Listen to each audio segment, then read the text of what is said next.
Hello friends, welcome to my channel. Now we are starting next topic that is called compute optimized instance from AWS EC2। तो ये हमारा next topic है और जो हमारे 6 हैं EC2 इंस्टेंसेस उसमें से सेकंड पार्ट है जिसमें हम कंप्यूट ऑप्टिमाइज इंस्टेंस के बारे में जानेंगे। ठीक है, तो कंप्यूट ऑप्टिमाइज इंस्टेंस क्या होता है बेसिकली इसमें क्या होता है कि जब हमें कोई बैच प्रोसेसिंग करनी हो, ठीक है ना, यानी कि जैसे आप बैंक में गए हों और वहाँ पे देखा हो, अगर आप सिंपल एग्जांपल इसका ये कि कभी कभी बैंक में एक ही विंडो होती है कि एक ही बंदे को सारे काम करने पड़ते हैं, तो उसमें क्या है कि बहुत लंबी क्यू होता है। अगर सेम चीज़ को वो ये करें कि 4-5 बंदे बिठा दें अलग अलग विंडो पे और सेम काम करेंगे एक टाइम पे, तो इससे क्या होगा, काम आसान हो जाएगा।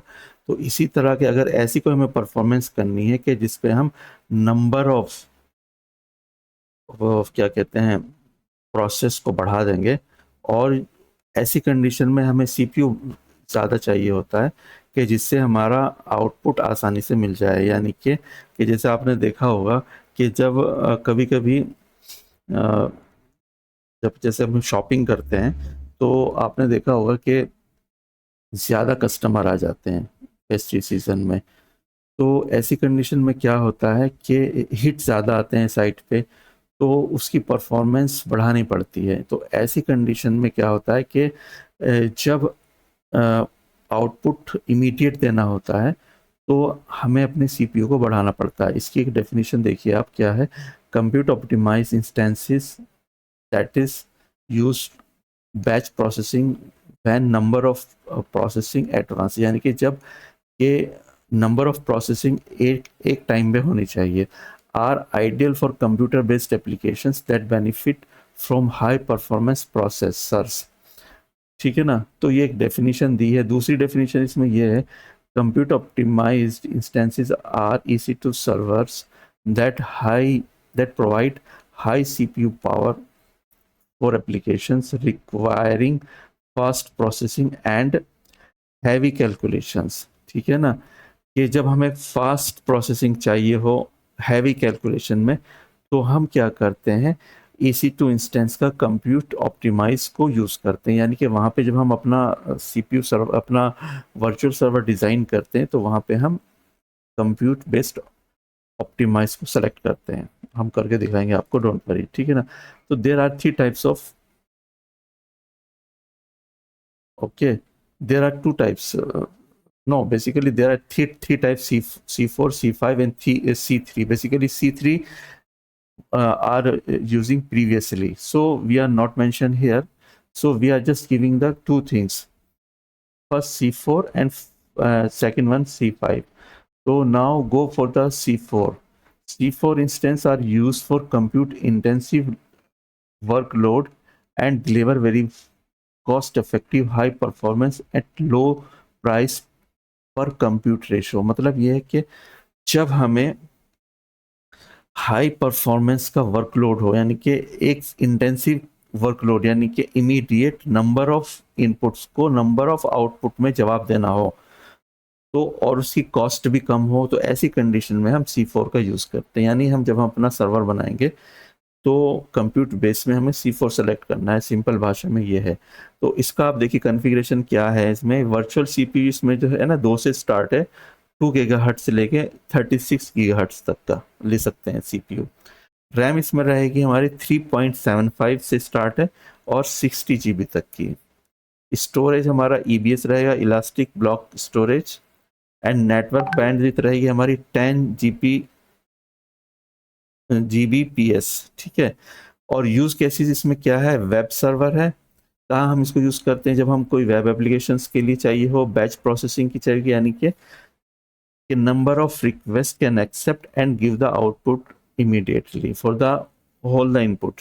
ठीक है ना, जब हमें कोई गेमिंग के लिए चाहिए सॉफ्टवेयर या हम बना रहे हैं, तो उस कंडीशन में हम कंप्यूटर बेस्ड ऑप्टिमाइज्ड को यूज़ करते हैं।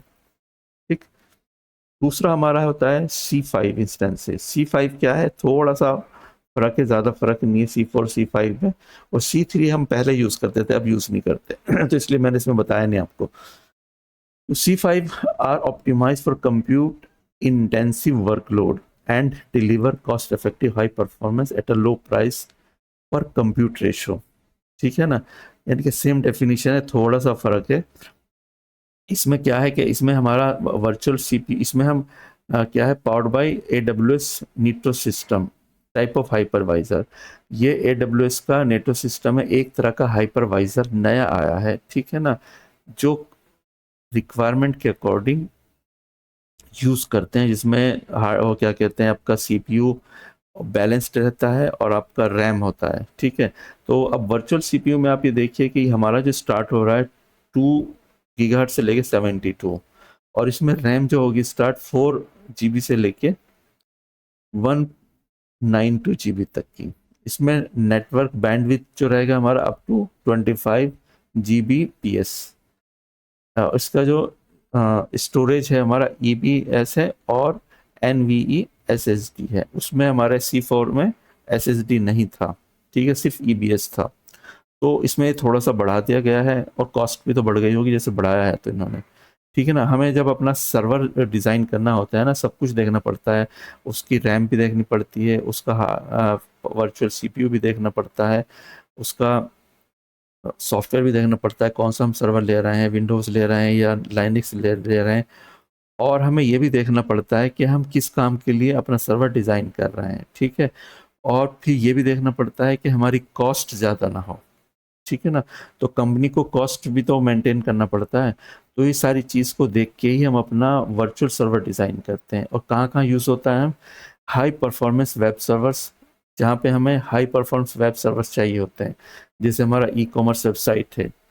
ठीक है, गेमिंग के हमारे सॉफ्टवेयर हैं, जैसे PUBG है या दूसरे हैं, या वीडियो एडिटिंग का काम है।